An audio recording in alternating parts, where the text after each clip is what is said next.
Monsieur le Président du 7e Congrès pan-arabe et maghrébin de médecine militaire, Monsieur le Secrétaire général du Comité international de médecine militaire, Messieurs les délégués et invités, chers professeurs et collègues, honorable assistance, au terme de ce grand rendez-vous scientifique, je suis très honoré de faire ce focus sur les activités scientifiques du Congrès. Pour ce faire, donc, on va faire la lumière sur les volumes des travaux, évoquer le public ayant participé à ces activités, les différents thèmes évoqués et les procédés d'évaluation de différents travaux scientifiques. Par la suite, nous passons en revue de manière brève le contenu des différentes sessions avant de conclure. Concernant le volume, la densité des travaux, 79 travaux ont été présentés sous forme de conférences, communication orale, thématique, communication orale libre et des communications affichées. La répartition a été faite ainsi. Donc, pour les conférences, il y avait 5 conférences. Pour les communications thématiques, il y avait 5 sessions de communication thématiques. Les communications libres, il y avait 2 sessions de communication et il y avait une session dédiée aux posters. Pour les conférences, il y avait 11 conférences, communication thématique 30, les communications libres 23 et les posters 15. Donc, il y a en face les temps accordés à ces différentes sessions. Pour le public présent, donc, il y avait le nombre total des orateurs donc, a été de 54, dont 45 nationaux, 6 orateurs donc, délégués de différentes délégations et 4 orateurs des organisations, y compris le Comité international de médecine militaire. Les thèmes évoqués donc, ont été les thématiques inscrites sur les programmes, mais on avait aussi évoqué l'histoire et l'évolution de la médecine contemporaine et l'évolution du service de santé militaire en Mauritanie. On a fait la lumière sur les diverses pathologies, la traumato, la neurochirurgie, la chirurgie cardiaque, etc. Sans oublier donc les techniques innovantes, l'intelligence artificielle, la bioinformatique et la digitalisation. Pour évaluer les différents travaux, nous avons adopté quelques critères de forme et de fond, avec une cotation spécifique, basée sur quelques critères, la clarté donc, de la structure, la pertinence scientifique, la qualité visuelle, l'interaction, le respect du temps et le dynamisme de l'orateur, avec une cotation de 1 à 5 pour chaque critère. Je passerai en revue les sessions rapidement. Donc, la première session inaugurale donc, a été, les activités du congrès ont été inaugurées talentueusement donc, par nos éminents professeurs aînés, professeur Mogueye et le médecin colonel Salikou, qui ont fait la lumière sur l'histoire contemporaine de la médecine en Mauritanie et l'évolution du service de santé militaire. Cette évolution donc, a été mise en relief donc, par le médecin colonel Chérif en chirurgie pancréatique, le médecin colonel Khalid Bouya en chirurgie cardiaque, le professeur Khalid Bou en endoscopie des voies biliaires, le docteur Bézed en chirurgie hépatique et moi-même en lithiase urinaire. Voilà quelques images qui nous renvoient un peu vers donc, la mission de Rwanda, la première mission organisée par les forces armées et qui a été dirigée par le médecin colonel Fall, ici présent parmi nous. Dans la deuxième session, une revue exhaustive des urgences sanitaires a été brillamment élucidée par l'expert Raymond Palao. Le médecin colonel Chérif Mini nous a renvoyé de manière subtile au terrain opérationnel, de même que le docteur El Hamed donc de la République syrienne.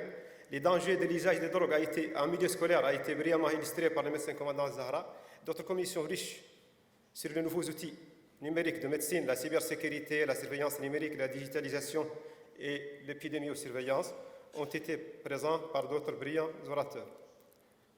La session 3 a été consacrée aux maladies émergentes.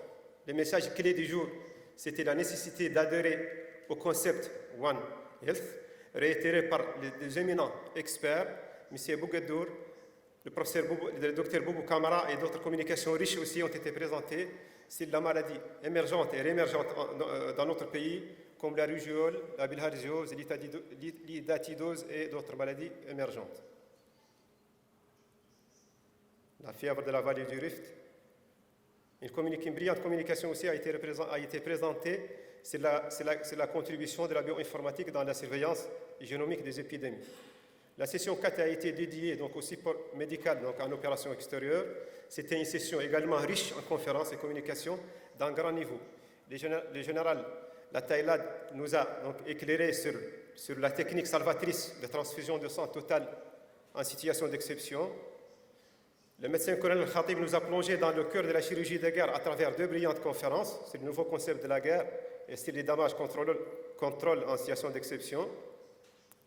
Le médecin-colonel Noura a mis en relief la spécificité du soutien médical dans le désert.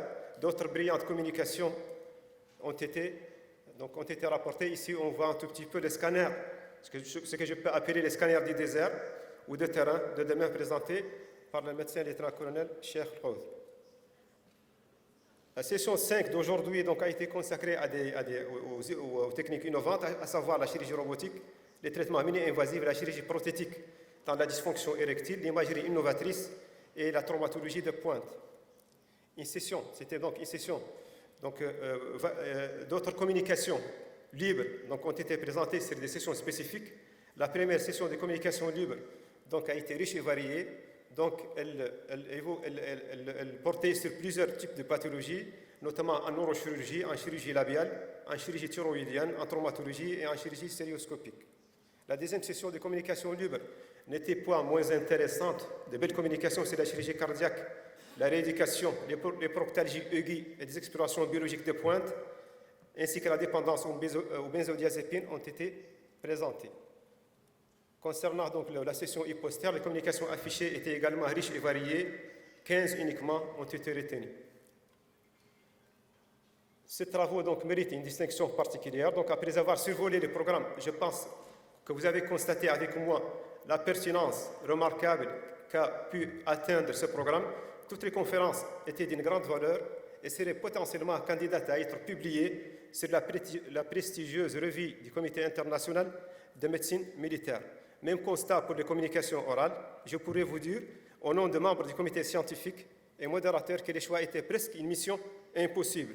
En concertation avec les présidents du Congrès, les présidents du comité scientifique du Comité international de médecine militaire, nous souhaiterions même pouvoir publier peut-être un numéro spécial accordé au Congrès.